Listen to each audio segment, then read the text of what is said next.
السلام علیکم ورحمۃ اللہ وبرکاتہ۔ سوال یہ ہے کہ اگر ایک آدمی صحت کے اعتبار سے، بدن کے اعتبار سے بالکل ٹھیک ٹھاک ہے، کیا وہ حج میں کسی کو وکیل بنا سکتا ہے؟ اگر یہ صحیح آدمی جو کہ بدن کے اعتبار سے بالکل ٹھیک ٹھاک ہے، اگر یہ خود حج پہ نہ جانا چاہے، کیا کسی اور کو یہ اپنا وکیل بنا کر حج پہ بھیج سکتا ہے؟ اس میں یہ ہے کہ اگر حج فرض ہے تب تو بنا بر اتفاق صحیح الجسم انسان کسی اور کو اپنے طرف سے حج کے لیے نہیں بھیج سکتا، مطلب اپنا وکیل نہیں بنا سکتا، کیونکہ یہ ایک عبادت ہے، اور عبادت میں قاعدہ یہ ہے کہ ہر انسان عبادت پہ خود مخاطب ہے۔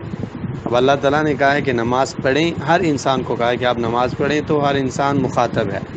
زکوٰۃ دیں، جو صاحب استطاعت ہے وہ زکوٰۃ دے۔ روزہ رکھیں، تو جو صاحب استطاعت ہے اس کے لیے خطاب ہے کہ وہ رکھے۔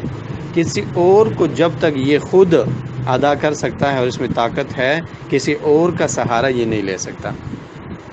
اور اگر حج نفلی ہے، اس میں پھر علماء کا اختلاف ہے، لیکن امام عثیمین اور امام باز رحمہ اللہ نے بات ذکر کی ہے کہ اس میں بھی صحیح بات یہ ہے کہ اگر آپ کو اللہ تعالیٰ نے بدنی استطاعت دی ہے اور مال کی استطاعت بھی آپ کے پاس ہیں، آپ نفلی حج کرنا چاہتے ہیں تو آپ خود جائیں۔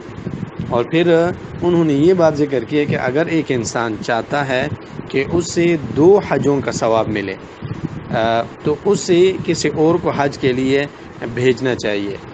اگر کسی اور کو وہ حج کے لیے بھیجے گا، پیسے دے گا، تو حج کرنے والے اور کرانے والے دونوں کو ایک جیسے ثواب ملے گا۔ اور دلیل اس پر حدیث ہے جس میں رسول اللہ صلی اللہ علیہ وسلم نے فرمایا کہ من جہز غازیا فقد غزا، جس انسان نے بھی کسی کو جہاد کے لیے تیار کیا، گویا کہ اس انسان نے خود جہاد کی۔ اور اس طرح دوسری عبادات بھی ہے، جس طرح جب کوئی انسان کسی دوسرے انسان کو نماز کے لیے تیار کرتا ہے تو جو ثواب نماز پڑھنے والے کو ملے گا وہ بتانے والے کو بھی ملے گا۔ اور اس بارے میں صحیح حدیث ہے کہ رسول اللہ صلی اللہ علیہ وسلم نے فرمایا ہے کہ من دعا الی ھدی کان لہ من الاجر مثل اجور من تبعہ لا ينقص ذلک من اجرہ شیئا۔ جب کوئی انسان کسی کو صحیح راستہ دکھائے اور وہ انسان اس راستے پہ چل پڑے، تو کرنے والے کو جتنا ثواب ملے گا اتنا ہی ثواب دکھانے والے کو